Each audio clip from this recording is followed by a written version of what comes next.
The easiest way for our kids to feel joy and happiness is for parents to model for them joy and happiness. We think, oh, well, no, I'm a victim to their behavior. Is it possible to have that joyful state while I'm cleaning up the mess? Your children have been watching you from birth to learn how to handle life. We're the adults. We have to be the adults. You can't fake it. You can't pretend. It has to really be there. Ladies and gentlemen, welcome to the Extraordinary Family Life Podcast. We're your hosts, Greg and Rachel Denning.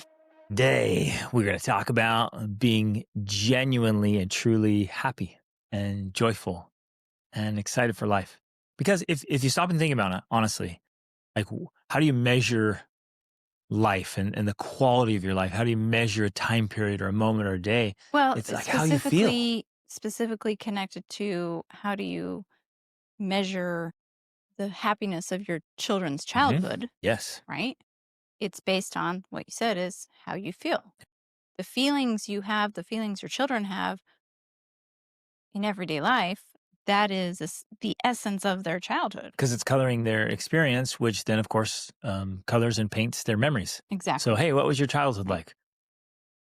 Blah. Or, oh, man, there was a lot of fighting. Or, Right. it was okay. Well, because we launched the Extraordinary Parent Mentoring Method course, it's kind of a mouthful there, but we had the participants go through a form that they filled out, talking about their biggest pain points, their biggest problems, and then, of course, their ideal, like their vision. What is it you want to create? What is it that you want to have more of?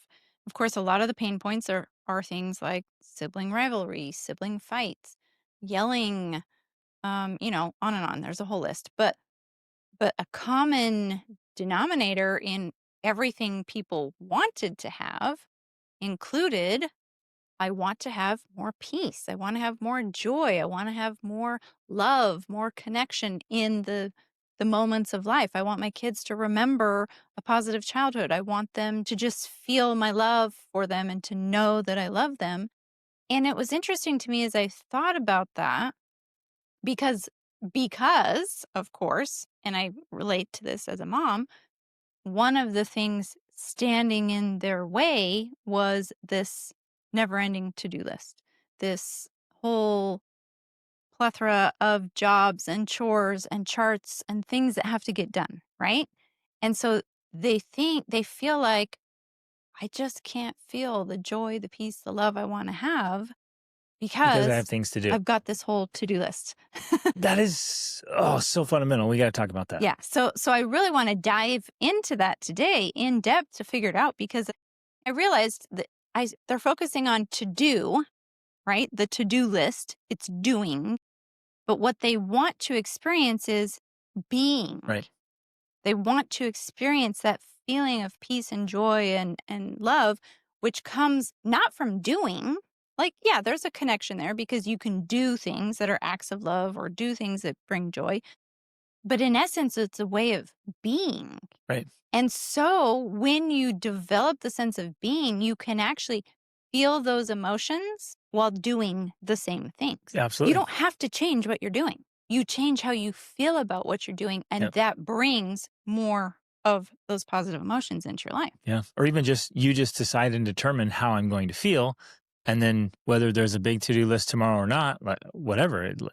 I guess that's what we're going to get into is like, I don't have to be there. And I think one additional thing is like, I have so much to do. And so I get so focused on that. The other piece is, things aren't exactly how I want them to be. Yeah. I have this ideal in my head and they aren't idealistic or Realistic. my idea, or maybe even sometimes realistic, but you allow that to totally disturb and disrupt your emotional state. Like, oh man, my toddler's made a mess again. I guess I can't be happy. Yeah, it is almost for many moms, it's like we have this idealized vision of what motherhood looks like. And if it doesn't look like that, we picture rosy-cheeked, clean children in beautiful clothing and a clean house. And while that's amazing, like when that happens, whew, that's amazing. But it's rare. Right. And so if we think we can only have that peace and joy and rest when all of that's in place, well, we're never going to have it. Yep. Or we're very rarely going to have it. And so the key then is not to wait for those situations for it to occur, but to learn how to have that peace, joy, rest, in the messes, Yes. in the chaos. When your kids took their new clothes and they're literally Exactly. rolling in a mud pile in the rain outside, can't you be just as happy and jovial as like, look at them, Couldn't they are that being be kids. a moment of joy, Yeah. right? Instead of a moment of stress or frustration or anger. And I can literally hear you mom saying, and dads too, but like, but now I have to Wash it. clean it Now I up have and to- I hose them off, and it's like so much and they were work. expensive. Oh, and yeah, they were so nice. It's a and, waste of money. and so then there goes that Moment of could joy. be joy or happiness or contentedness or even excitement, is like, that's gone because now I am already forecasting the work I have to do. And Well, again, and it that- comes back. It's like, why can't we be happy while we're working? Yeah, and that right there comes back to this difference between doing and being, because being has to do with being in the present. And Yeah. when you're in the present and you're feeling the joy of the moment and the joy that they're experiencing, even as they ruin their clothes, right? That's where joy is found. Whereas opposed to mentally, when you do a process like that, you're not living in the now, you're forecasting to the future about this is all the things I have to do, and that's why it's going to be so miserable, and that's why I can't enjoy this joy moment. now. So I could be laughing and having fun, but Yes. I'm already thinking about, oh, this is The what that future work. means. It's going to fill Exactly. my washing machine with all that mud. And yeah, so important. And this comes up all the time when you take just an examination of your own life and a normal week. It's like, well, what are you feeling most of the time? What are you experiencing? And I would say, hands down, ladies and gentlemen, the easiest and best way for our kids to feel joy and happiness is for parents to model for them joy and happiness and to bring that energy, to bring that emotion. Like, we're responsible for that. We're the adults. We have to be the adults. So like, well, if I want my family to be jovial, I have to lead from the front. Yes. Being jovial.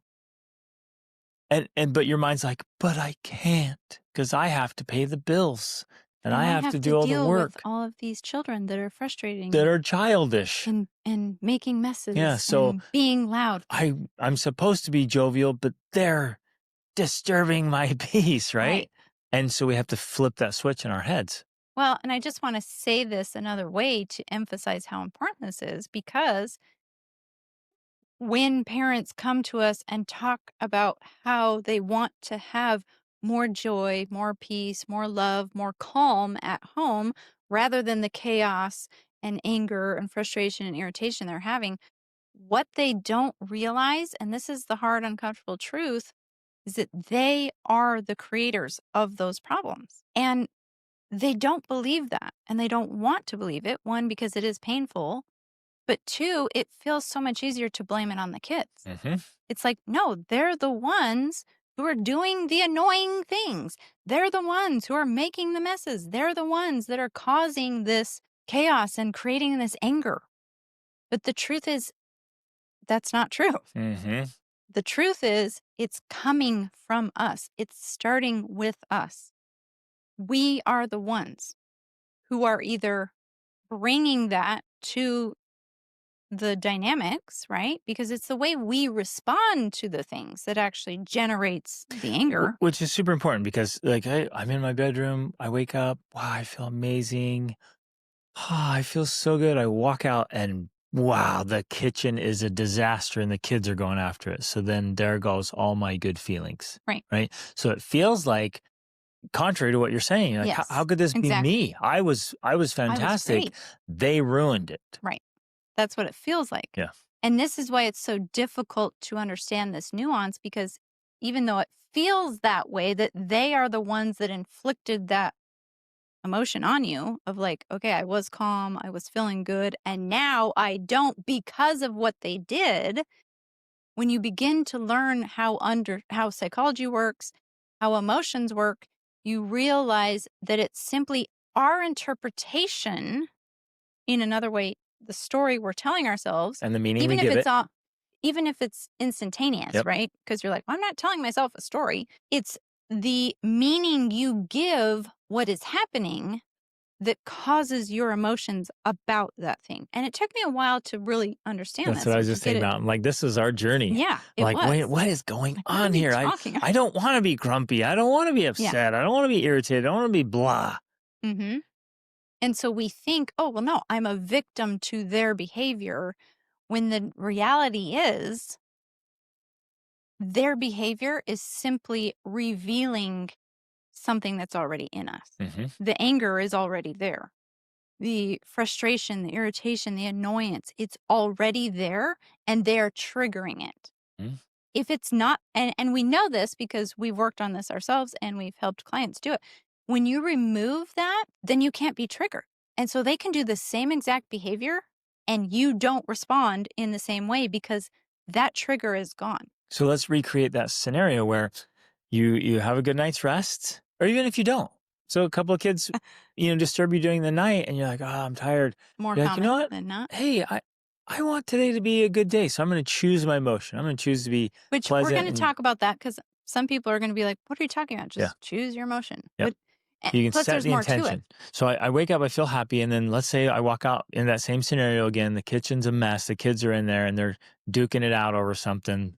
Who knows? Throwing orange juice cartons or whatever.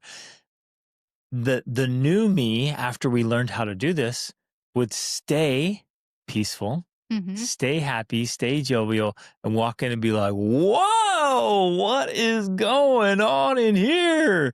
Come here, guys. Good morning." And I go and I give them big hugs, and they're Mm-hmm. like, "Yeah, but she did, and he did." And like, come here, big hugs. Oh, okay. Who's gonna clean up that part? Who's gonna clean up that part? Okay, grab your rags, grab the stuff. Let's get this cleaned up, and let's start our morning. That's going to be my reaction. And I don't let it overpower the positive emotions I had. I don't let circumstances You don't push let that out their and be like, own negativity overpower your right. positivity. I'm like, I'm going to do the opposite. I'm going to come in and let my positive Yes. emotions overpower the negativity and Exactly. the circumstances and say, you know what? We can clean up this whole kitchen and still be happy. And resolve whatever the issue Right. is together From a better state. from a better state of love and positivity. But that only happens, well, it happens, I guess, easiest and best when we remove some of those triggers 100%. and we then can come from and bring and maintain that positive state that does what you're saying. It Regardless of the overpowers circumstances. the negative state. Yep. Because we're not saying that, I don't want to be misunderstood. When I'm saying, that our kids can't make us be angry or can't make us feel frustrated, I'm not saying they don't do things that are irritating or frustrating or inappropriate or wrong. I'm not saying that that's not true. What I'm saying is that regardless of what they do and how they feel, they cannot elicit emotions of anger or frustration or irritation from us if we remove those triggers. Mm-hmm. And all of us have these things. We all have triggers because we have trapped emotions. We have things that happened in our own childhood. We have unresolved trauma. We have unresolved issues. Like that's just the nature of being a human being. It's not like any of us have escaped from that. We haven't. We all have some of that. And so when we begin to realize that these feelings we're having because quote unquote what our kids are doing or the misbehavior actually has more to do with us than with them, we begin to realize that, oh, when I resolve these things, it's so easy to come with that positivity. It's so easy to bring that love to the family. It's so easy to bring that into my parenting. So everything these parents are talking about in this survey they're filling out of like, I want to have more joy. I want to have more peace. Saying, yes, absolutely. But that doesn't come by changing the circumstances. It comes by changing yourself. And then you bringing that into the interactions, the same interactions are happening. The same to-do list is there, right? You don't get rid of the to-do list. You don't get rid of all the things. You just bring a different way of being to those activities, to those interactions. And that's what changes the whole dynamic. For some reason, it just popped into my head, this old saying. I remember that, I don't know if it came from Christian monks or it came from Buddhist, I don't remember. But the point was, after enlightenment comes the dishes, right? And it's this idea that just because you receive enlightenment and pure peace and joy and love, it doesn't take away the dishes. It doesn't take away sweeping. It doesn't take away interacting with your family. You have to bring that into your interactions and your life if you want to feel more of those things, as opposed to eliminating those things so you can then feel those emotions. And you and I used to feel, and many people still do, it's like, well, okay, I hear you, and that's a nice idea, but you might, in your head right now, you might be thinking, I literally cannot be happy and joyful if my house is a mess or if my kids are fighting, right? And that's, again, there's a perfect example of what you were talking about earlier, is like, that's the story we're telling ourselves. That's a Right. rule That's we've a story. created. And in our heads, we're like, but that's just the way it is. I literally cannot be joyful if there's clutter everywhere. And that's not true. It's just your programming. It's the internal systems. It's what's Well, going on. there And you can is. rewrite that. You can recreate it to the point. And this is what I had to do specifically, because I just remember thinking like, no, man, if somebody treats me poorly, there's no way I'm staying in a good state because they just did that to me, until I realized, wait a minute, why? Why would I give away my good feeling? Why would I? And I guess this is part of my story. I remember being really upset or getting bothered by things that happened to me, and then realizing I had ruined a perfectly good experience by having a bad attitude or still being bothered by something else. Yes. So I got cut off in traffic in the morning.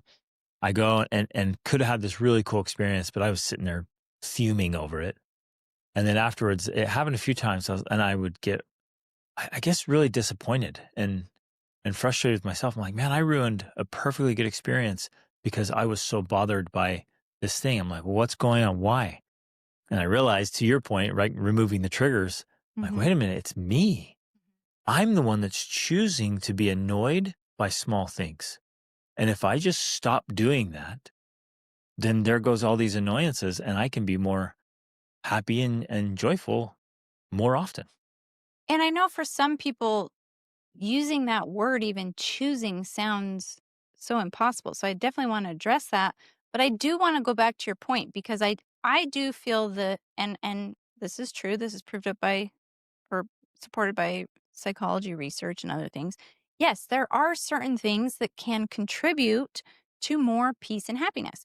In fact, there is research out there that shows, especially for women, but I think it's true for men, that a cluttered environment does lead to more Absolutely. stress. So that's true. So we're not trying to say like we're discounting all of that and it's all just inside, it's all in your head. But what we are trying to say Is that is it's all in your that head. no, I'm not actually. I'm not trying to say that. What I am trying to say is that part of it is in your head. Because if you fully believe I cannot be happy unless my entire house is perfectly clean, then you will spend a lot of your time being unhappy. Yes. Because it's, especially when you have young children at home, it's unrealistic to have the house completely clean all the time. So you have to find the yin and yang balance of like, yeah, I prefer it when my house is clean, As do I. but I'm speaking in generalities. Right. But I'm saying we agree. Yeah. Because so that we're not misunderstood here, that we think, oh, we just allow the house to be messy and the kids to fight and whatever, and we're just going to be happy and peaceful about it. They can do whatever they want, and we're just going to be over in the corner being blissful. It's like, no, we want our house to be clean and Yeah. organized and neat, and we want Right. our kids to get along. But I guess sorry to interrupt you with your statement, but here's the crux of it that really hit me. Is it possible to have that joyful state while I'm cleaning up the mess? Well, and I think the point is too that it's actually easier for me, especially as a mom, to get people on board to help me clean the mess when I come from a place of peace and love and joy and happiness. Then it's easy, much easier to get the kids on board because they feel that from me. I'm demonstrating that it's actually a joyful process to clean up, because that's part of the process. I had to learn this for myself. I realized, and a lot of moms will say in these survey responses, I just feel like I'm constantly nagging and getting after everyone to clean up and that they don't even want to do it. I had to realize for myself, they were learning that from me. 100%. I didn't want to do it. I felt it was a drudgery. I felt it was a chore, but someone had to do it. So it had to be me. I'm the victim here. I'm resentful about it. And when I learned to change my thinking about it and say, no, I want to clean up. I want to do the dishes. I want to do these things. If nothing else, because I want the outcomes, I'm going to do them by choice. I'm going to do them pleasantly. I'm going to do them with fun. That's how I was able to lead my children into, yeah, it's not bad to clean up. It's a good thing. It doesn't have to be drudgery. It can be fun. we have to lead the way for them. That's gigantic. It's huge. Because like everyone's thinking, I would love for my kids to willingly help Mhm. out Right. and joyfully do the things that need to be done. Well, okay, great. That's fantastic. Well, how do you teach that? Modeling it. Exactly. You have to be willing to joyfully do the work that needs to be done. Exactly. And that can't be faked. That's the other thing. You can't be like, "Oh, I'm so happy to be cleaning up right now. Yay." Like I had to genuinely discover that within myself. I had Right. to create that way of being, which even for, that meant that for a time I might have been doing the chores by myself because I was trying to find that joy in doing the chores, right? And once I found it, then it's like it's easier to share that and to model it for other people because it was sincere, it was authentic, it was real. And that's what your children, especially, and all people learn from. They learn from that authenticity. And so then, in this desire to have more joy, peace, and love in the family, I'm not changing anything. Well, I mean, we're doing the day to day stuff. I just have more joy when I'm doing the While day to doing day it. stuff, which then means they have more joy while doing it because they learn by imitating. Yep. So it starts by even joy in looking forward to the day, knowing, Mm-hmm. oh, I've got things to do, and joy while doing the things in the journey with them and Exactly. getting people engaged, and joy in the accomplishment, and Hmm. then joy even in that it just gets undone immediately after by the children. But you're learning to just have joy Right. all along the way. Yes. So Just to clarify this for a second, again, we don't want to be misunderstood.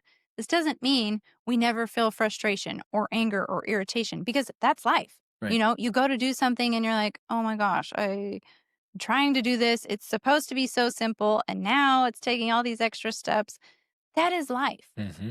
But the point is, that, especially that we want to emphasize in this podcast, the difference between having more joy and peace at home and having the normal feelings people have of the blah, the irritation, the frustration is that gaining the tools that when those irritations occur, you are able to deal with them, process them, find solutions effectively rather than taking that emotion and then spreading it around to everybody like a Exactly. disease. Yep.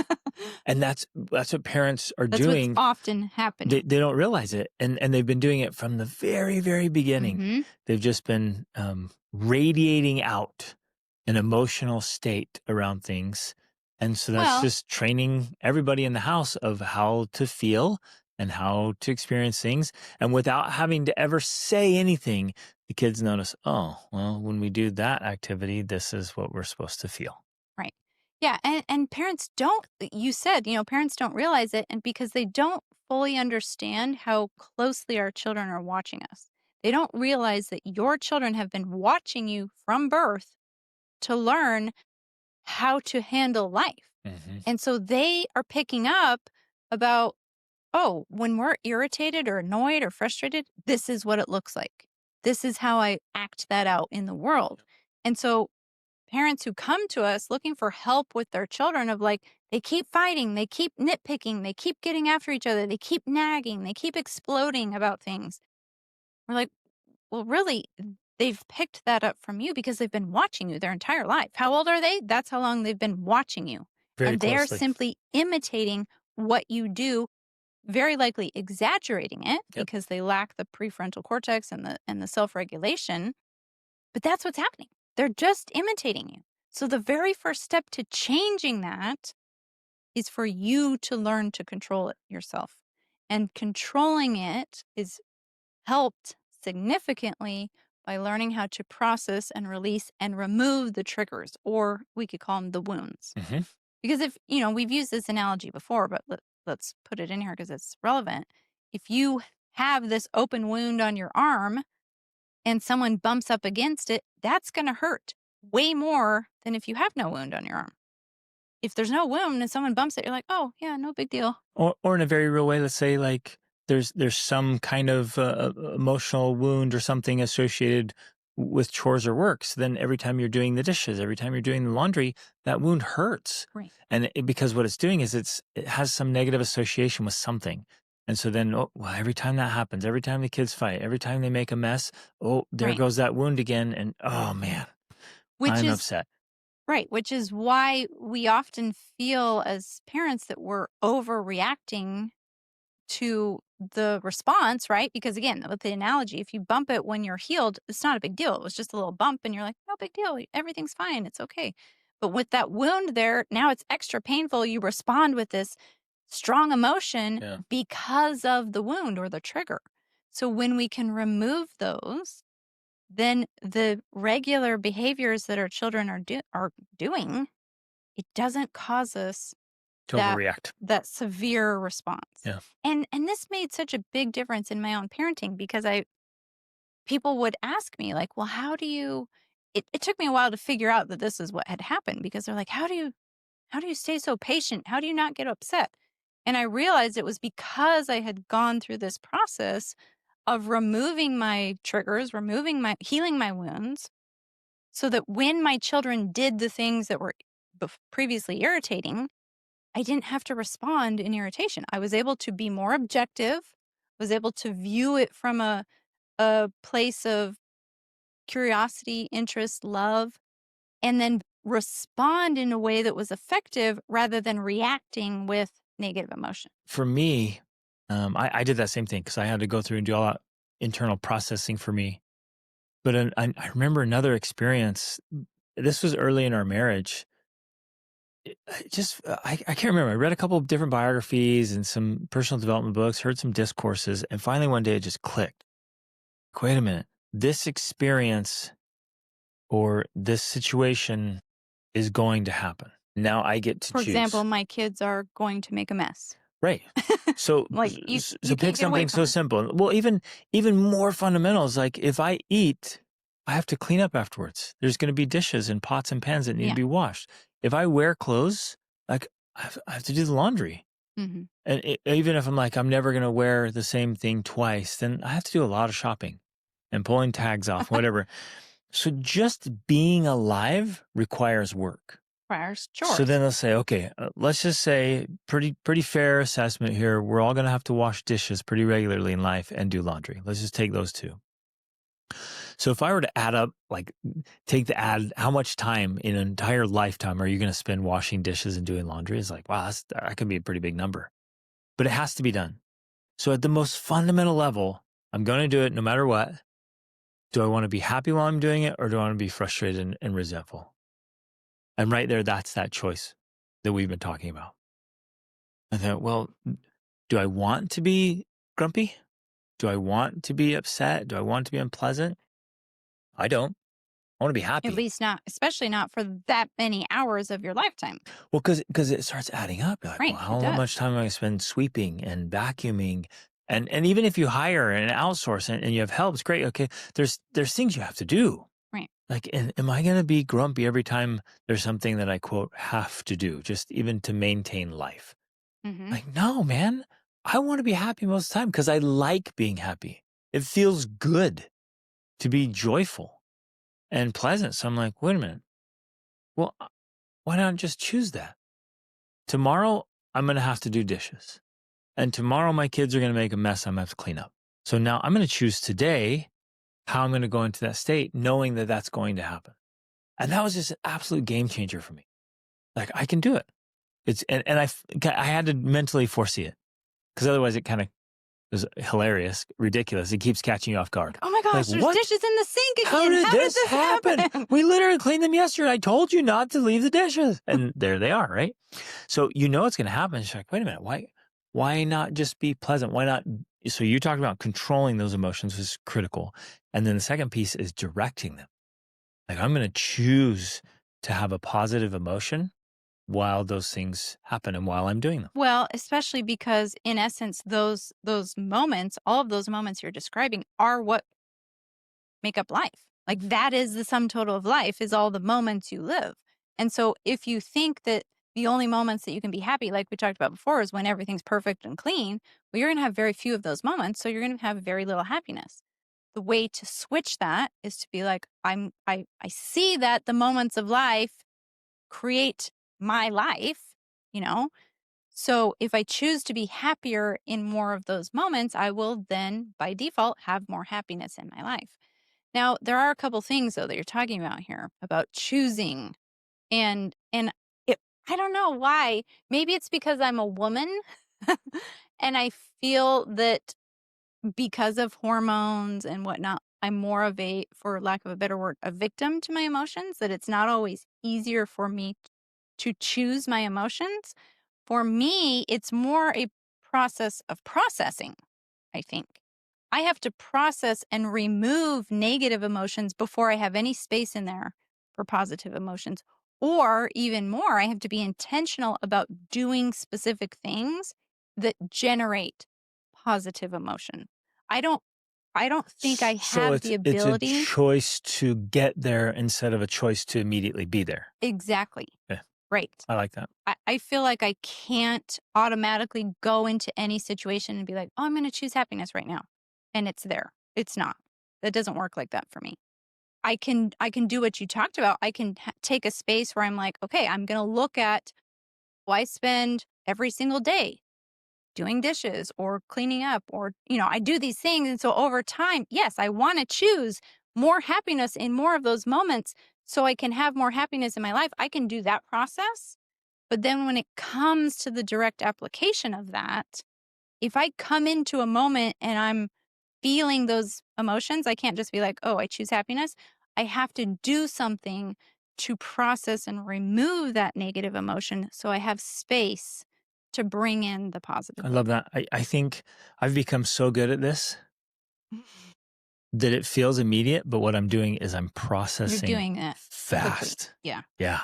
I'm moving so quickly through that. It's almost It's instantaneous like, oh, for I'm just you. choosing it. It's like, well, no, I'm moving through that process so fast because I've been doing it Yes. because I wanted it so much. Yeah. I want to look back. Well, I want to experience joy and happiness in life. I want to have a happy life, and I do. And I want to look back and be like, yeah, that was awesome. Even in the hardest times. I still look back at some of our most difficult times in our marriage and our family. And I'm like, that was a good time. Golly. Because what am I looking back on? What I felt, Right. the feelings. So even though there were And struggles in circumstances, I still was happy and jovial and grateful and had all these good positive emotions. And that's what I remember. And part of the reason you can do that is because you are so low in neuroticism. When you look at the Big Five personality test, and there's a scale for all of the Big Five, it's openness to experience, conscientiousness, enthusiasm. I don't remember them all. There's an acronym. It's OCEAN. And I'm trying to think: openness to experience, conscientiousness, enthusiasm, agreeableness, and neuroticism. Everybody is somewhere on that scale. You are very low in neuroticism now, but I do know that you weren't always there. Right. I'm sure you were much higher in Yep. neuroticism previously in your life. I am currently at last time I took the test, like a 56. So I'm 56 times higher in neuroticism than you are. So I guess I'm sharing this because I'm trying to help you understand all of these aspects that go into this while still not saying, well, there's nothing I can do about it, Greg. Sorry. I'm just going to have to be miserable because I have more neuroticism than you. Right. That's not true either. I bet you're lower now because Probably. as you Yeah. strategically are working on it, all of us, Because that's the thing with the Big Five. You can't, it's yeah, you're not changeable, it's stuck. flexible, it's It's on a adjustable. scale. And so you Right. just keep working on your Hmm. mindset and your habits, your actions, and you transform your being from the Right. inside out. It's doing all the inner Yeah. work. But so for someone who is much higher in neuroticism, because you've had clients that are literally like a 99, yes, it's automatically going to be more difficult for them to feel positive emotion because neuroticism means that you view past, present, and future events in a negative light. So anything and everything that happens to you is going to be like, neuroticism, it's bad, bad, bad, bad. So again, but that's in a way you could view that as a wound or a trigger that you have to work on processing and healing and removing to lower that neuroticism so that you have space to have more positive emotion. Some of it also is just a matter of focus. Just Yeah. what you choose to focus on, because what you focus on, you feel. So we Hmm. could, plan outings with friends and go to the most beautiful beach, just this perfect day. Everything's great. And your mind's like, oh, but the sun's going to be so bright and it'll probably burn us all. And then I'll probably die of cancer. And there's going to be sand. And I'm sure it'll get me between my toes and it'll be miserable. And so you could take this beautiful, perfect experience and you could focus on being annoyed and bothered. Yeah. And really all it is just a matter of focus. Like, what are you going to choose to focus on? You could focus on little grains of sand in between your toes and be all bothered. Or you could Right. be like, you know what? There's going to get sand in my clothes, everyone's clothes. Then they're going to put it in the car and then they're going to bring it home. It's in the house and I have to spend all this time vacuuming. I hate the beach. Right. Which, And there goes that whole beautiful experience you could have had right. because you're forecasting. Which goes back to what we were talking about, of the being in the moment as opposed to mentally forecasting all the work that's involved or everything you're going to have to do. Or even going back in time. Right. Yeah. Going back of like, oh, well, when Remember I that went to the one beach time? before, Yeah. remember when I got washed And by the waves and oh, that was horrible. ate sand? Yeah. And so essentially, yeah, you're rewording this another way of saying, well, that has to do with what you're focusing on. What you focus on, you feel, what the story you're telling yourself. Yep. We're using we're saying the same thing, but in different ways. So to help you get this, to grasp this concept, that when you choose where to put your attention, and for me, I remember thinking, okay, yeah, we had this whole realization. We're going to do dishes for the rest of our life. That's part of eating and being alive. And so then I began to see it as an opportunity, not as a chore, not as a responsibility of like, okay, I want to have clean dishes. I don't want to just have them piled up for days and days. So I choose, and I remember that part of it. Like, no, I am choosing this because it is what I want. And that switch alone can help you to focus on more of the positive aspect of it. Because you're like, no, I'm choosing it because I want the result. I want the cleanliness. I want the order. So I would consciously do that every time I would go to wash the dishes, because very often we're doing this subconsciously and we don't realize it. Mm-hmm. We're going to wash the dishes subconsciously and we're telling ourselves this story in the back of our minds of like, I'm the victim here. My I'm such a mom martyr. made me do the I'm dishes. resentful that I have to do the dishes. Yeah, I always had to do the dishes as a kid, whatever. So we have this subconscious programming going on. We can consciously change that where I say, I'm grateful we have dishes. I'm grateful we have hot water because we've been without hot water Yes, we sometimes, have. right? I'm grateful we have hot water to wash. I'm grateful that I have a family to love. And that's why I want to do the dishes. Oh, I love that. We have tons of dishes because Yes. we have 9 people in our family. And you could be like, oh, there's so many dishes. Or you could be like, wow, there's so many dishes because we have a big, beautiful family. Exactly. And everybody's healthy and well, and we're Mhm. eating healthy food. This is amazing. And we have food. There are people who don't. Like, Mhm. this is great. And so we totally transform that and start looking for ways that we can feel good most of the time. Right. By feeling more gratitude. I have this quote hanging up in my office that says, I hope I can remember it. It's essentially like we don't experience happiness and then have gratitude for that. We feel gratitude and that's And what then experience brings happiness. Yeah, That's I love not that. exactly how it goes, but But that's the essence of it. yeah. So then I guess right now is a really good time to... Sorry. Oh, go Not ahead. happiness that makes us grateful. It's gratefulness that makes us happy. Beautiful. That's what it is. I love it. So that's one place we can start. It's like, well, what can I be grateful for? I hate the laundry. Oh, you can be grateful you have clothes and a washing machine, I'm presuming, because we've had to do laundry by hand. We've had to do laundry by hand in our multiple travels. times. I had to do that in Peru when I was when I was out on my own, the first time as a teenager. I was like, everybody did laundry by hand. And I was like, And what? This we've is a lived thing? in And like, it was many wild. countries where we had a washer, but you had to hang all of your clothes to dry. I mean, even when we lived in Germany, it was like they didn't have dryers. You had to hang up your clothes. Yeah. We lived in the Dominican Republic and used to wash our clothes for the whole family. 9 of us. No, we didn't have that many kids yet, but 7 of us by hand in a pila outside, Yeah, and it then we was had to hang them wild. all up on the feet. So we're so glad when we have a washer and dryer. It's so Or convenient. my son, when he and I, the first time went up to the base camp of Everest, he got sick and they didn't have toilets. They just had a hole in the ground. Yes. And man, afterwards he was like, was I 13. will never, ever take a toilet for granted. Like, I love toilets. It's And so great. this idea of like, oh, I have to clean the toilets is horrible. It's like, man, you have a toilet. I am so grateful to rub this thing down because it exists. It's The amazing. throne of And awesomeness. so you just totally transform your entire Mm-hmm. paradigm. Mm-hmm. So again, the valuation, the invitation of valuation today, those of you listening, just stop and say, well, how are you doing most of the time emotionally? Like what state are you radiating positivity? Are you neutral or are you negative? And obviously it's quite easy just to wake up and your mind's like, oh, here another day. The And day. another day and more chores and have to pay the bills and deal with people and that could be your state. Just rah, rah, rah, rah, rah, and just unpleasant or neutral, just blah. And most adults have subconsciously set their emotional baseline, usually pretty low in general. It's like a thermostat. And then every once in a while, there's a little blip up, just a little.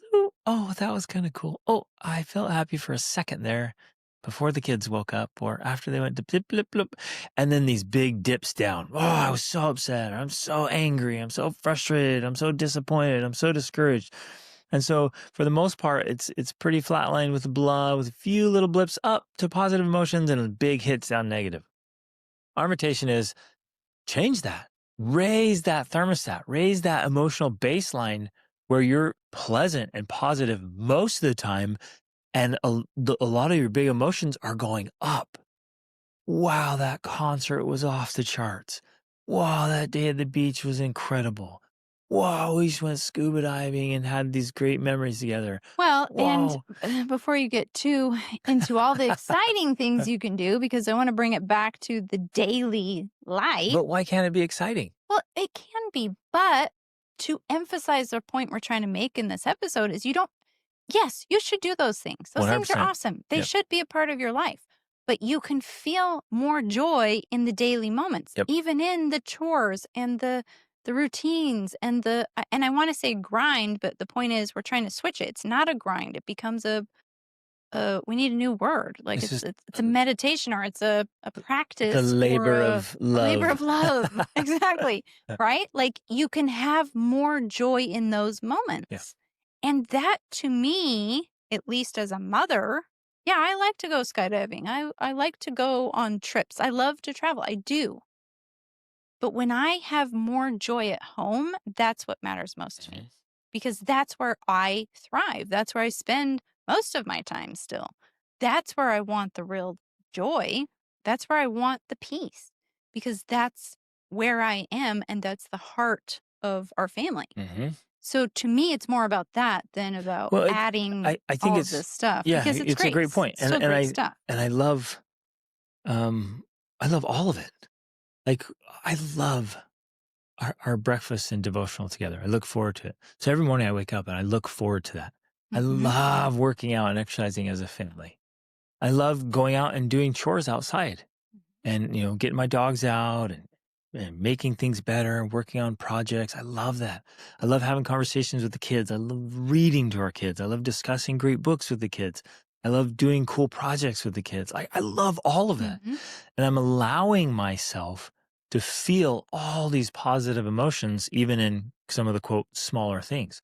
Right. And that's the point, I think, is that those are all in many ways just small, simple daily activities. Yep. They're not a big thing like scuba diving or skydiving. It's just this is the daily stuff. And yet we still look forward to it. Yep. We find peace and joy and pleasure in it. Yeah, there's still some frustration and irritation when the dogs do this or that or this happens or the whatever. Like that's a part of it. But we are intentional about processing, releasing, recovering from negative emotion, which I want to talk more about here in a second, so that we overall maintain more of this positive state, more of these positive states. Because I'm sure people are thinking, well, wait, like how do we do this? How do you actually heal those wounds? How do you actually get rid of those triggers? How do you move up to those positive states? And that is something that is it has to be, I think, a practice that becomes a part of your life in order to see the biggest benefits from it, at least in my experience. it starts with this awareness of saying, well, okay, yeah, my life could be overall more happy if more of my moments were happier. I want that. How do I get it? And you even a minute ago talked about like, oh, you wake up in the morning and you feel a little blah or grumpy. That's where I start. If Me I too. wake up like that, and in some ways that's normal because for whatever reason, our body uses cortisol, which is the stress hormone, to help us wake up. So we often feel groggier and blah in the morning because of cortisol. In some ways, it's hormonal. It's not necessarily our life sucks. It's just cortisol. It's biochemistry. It's the biochemistry. So I take and this is part of our morning routines and something we've taught for years. I take intentional action every day to change that, to change the biochemistry so that I feel more positive emotion before I go into my day. Yep. Ideally, if I can, before I interact with my kids or you even sometimes, but that's not always possible. So, I obviously am proactive about that, but then I'm doing specific things that are changing my biochemistry so I have more positive emotion. In some ways, it's that simple. It is that simple. It's simply changing your biochemistry. If we could put it into terms of drugs, it's like, take this drug. Oh, Yep. you're feeling the cortisol? Take this drug. But we're saying, well, no, you can do this in natural ways to change the biochemistry. So almost immediately you can get, and in fact, the actual drug there is you're going to get some dopamine, you're going to get some serotonin, you're going to get some endorphins. Yeah. And so that's as easy as getting up, drinking some water, moving your body, kind of swinging Even your that arms. little thing right there. And people don't think about all of this stuff. You have to be intentional and strategic. So we have these very clear things like drinking water every morning. And we tell our kids because dehydration contributes to more cortisol or, the negative emotions. So you can keep going. Sorry, Well, yeah, but it's just like these simple things. And I can hear people's like, yeah, but I don't feel like doing that. I don't want to do that. Well, of course, like your body's just swimming in cortisol or whatever. And you're just like, oh, I feel groggy. So it takes this tiny little bit of self-discipline just to say, well, no, I'm going to do it because I want to feel better. And you start with the easiest thing. I mean, at least to me, like drinking a glass of water is like an easy entry.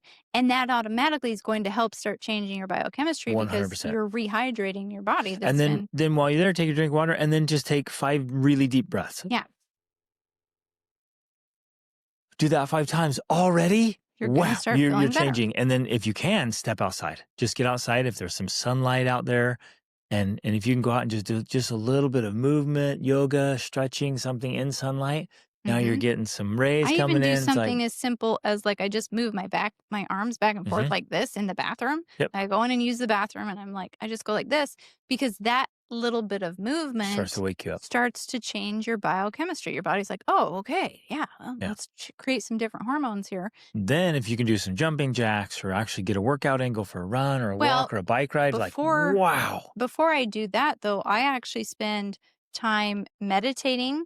And especially if I'm feeling, because there's one thing where you wake up with the cortisol and you're just kind of like, "Argh."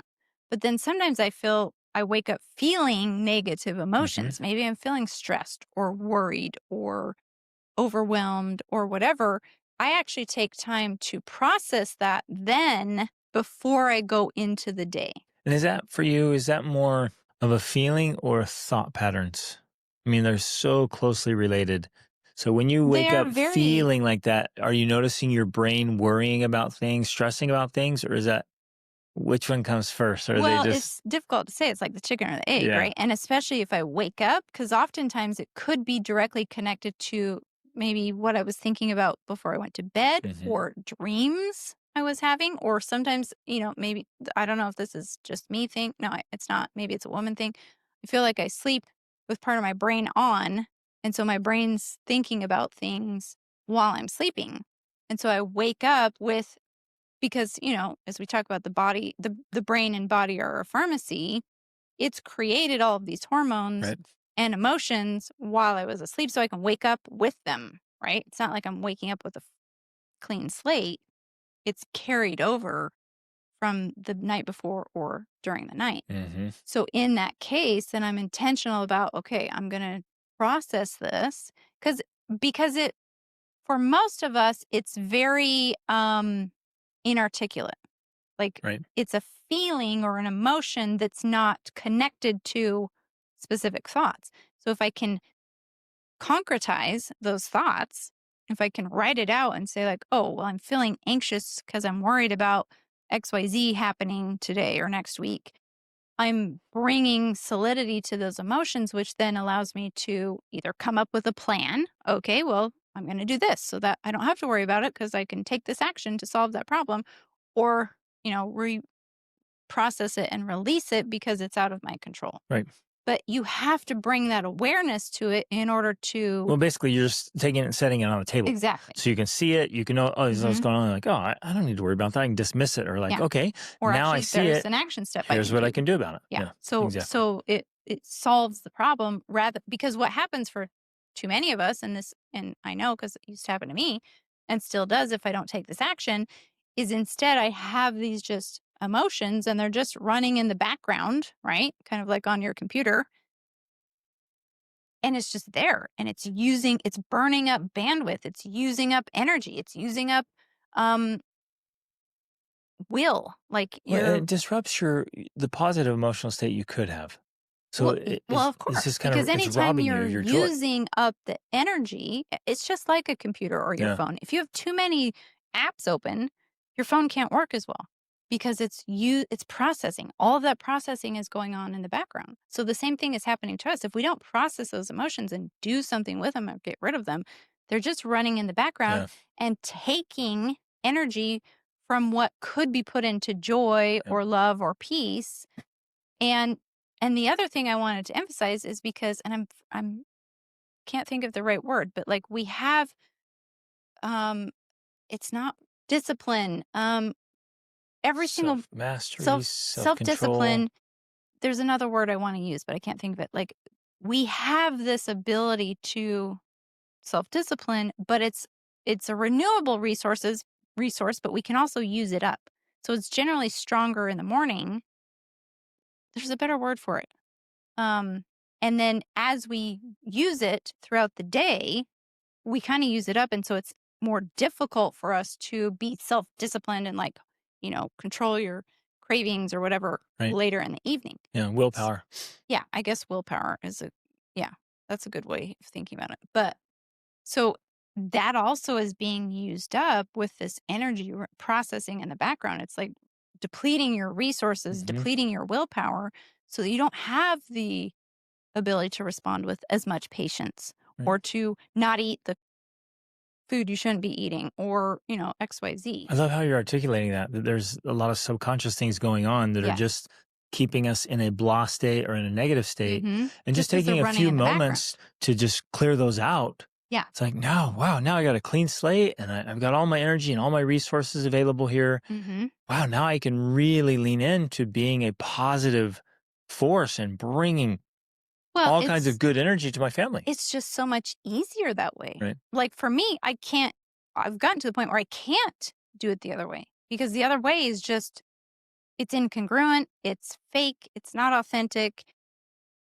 I have to use my willpower to do it as opposed to it just being authentically who I am so that I just bring that to my interactions rather than trying so hard to be. Because I hear moms saying this or your clients saying it all the time.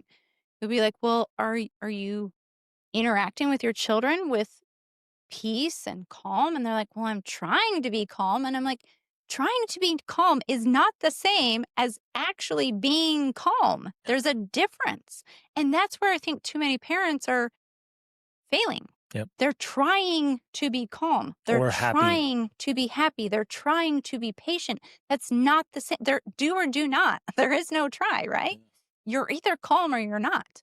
You're either peaceful or you're not. You can't fake it. You can't pretend. Right. It has to really be there. And that's so good because pretending to be calm or outwardly Trying to control the anger with calmness. right. So it doesn't inside work. you're just all upset and there's a big storm, but you're putting on the mask or the facade of patience. Yeah, we It's like think that doesn't work. we think that that's what it's about. We think that if we're going to be joyful or patient or peaceful, it's almost like this mask or this cover that we're putting over the anger and the irritation, the frustration. But I'm like, no, That's it not it. doesn't work that way.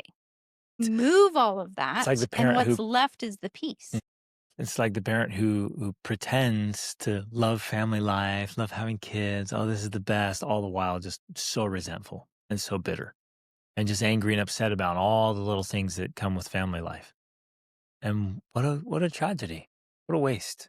Especially when, and I get that we're not taught these things. We don't know this, but when you learn these skills, then family life is so good. Yeah. It's so wonderful. You're like, yeah, this is how it could and should be for all families.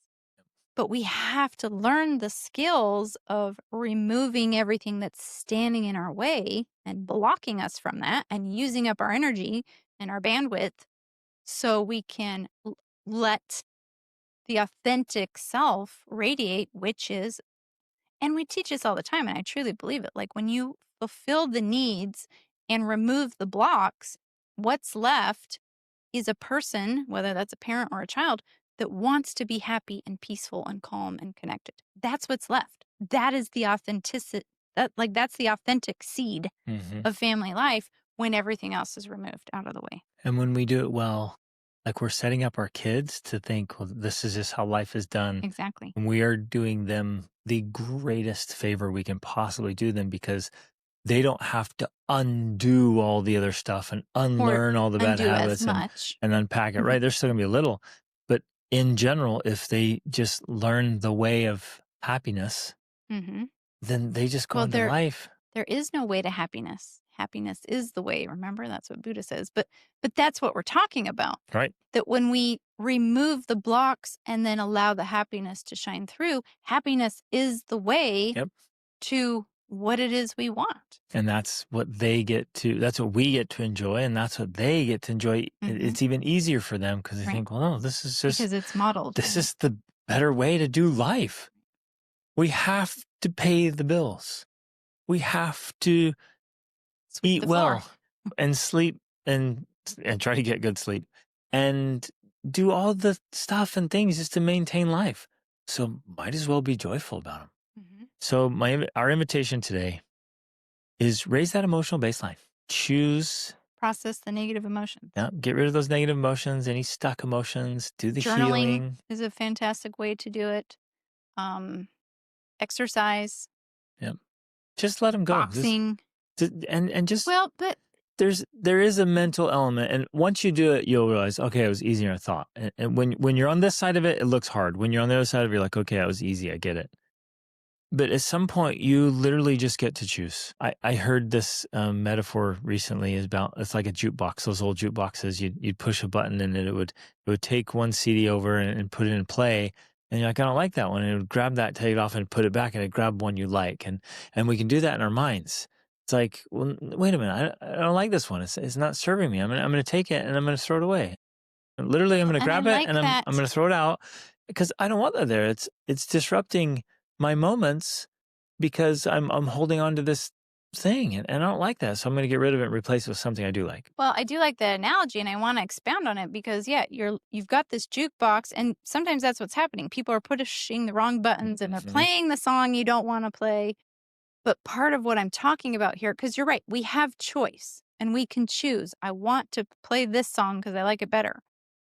But I think when we're talking about this real healing and this real processing, you're essentially getting rid of that CD you don't like. Right. For good. You're taking it and throwing it out so that when someone pushes that button, you've replaced it with something else that you like. And so they no longer play that song that you hate. Be the jukebox manager. Right. Take the key, open that sucker up, take that CD and literally throw it in the trash, break it, burn it, like destroy it, take a skeet shooting, like get rid of that thing so it's no longer a part of your life. And maybe we're using words differently. You're just saying, oh, just choose to do that. Mm-hmm.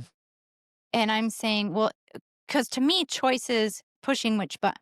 But it's almost like I want a different word. And I guess processing is the word. I want a different word for, you choose to process. But to me, it's more than just choice. It's a practice that you have. Like, I guess for me, it's differentiated because it's not just, oh, choose, push button, done.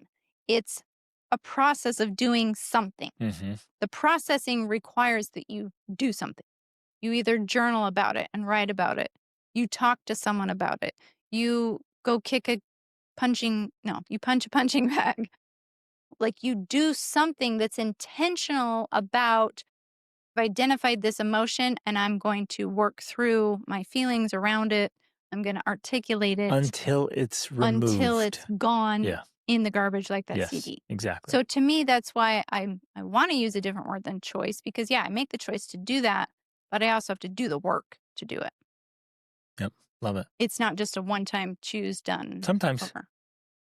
there's For me, it's not. there are people, I've worked with clients, when they understand the framework, they're like, wow, okay, I realize all along subconsciously I've held on to this, I've given this meaning, I've let that, be a part of my life, and today is the last time. And is I'm that, done. for just out of curiosity, is that men and women, or is that mostly just men? Both. Okay. When you understand what's happening and you understand the framework, you're like, oh, wait a minute, what is it that's disturbing my peace? What is it that's this limiting factor on my happiness and joy?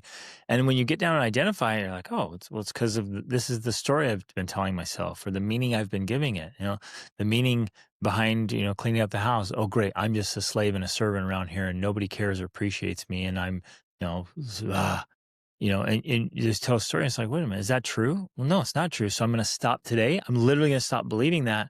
And when you stop believing that, you're like, oh, well, now I get to have a completely different experience. I get that, but at least for me, I can make that decision, but then I have what I call memorized emotion Mm-hmm. that still will come up when that situation comes up again. So I have to make a conscious choice in that scenario Mm-hmm. to tell myself the new story. Right. Because it can still come up. Okay. Yeah. So I guess that's what I'm talking about, because I don't feel like it's a one and done and I never feel that way again. I have to consciously be reminding myself of the new story I want to believe. Yep. Love it. Reach upward.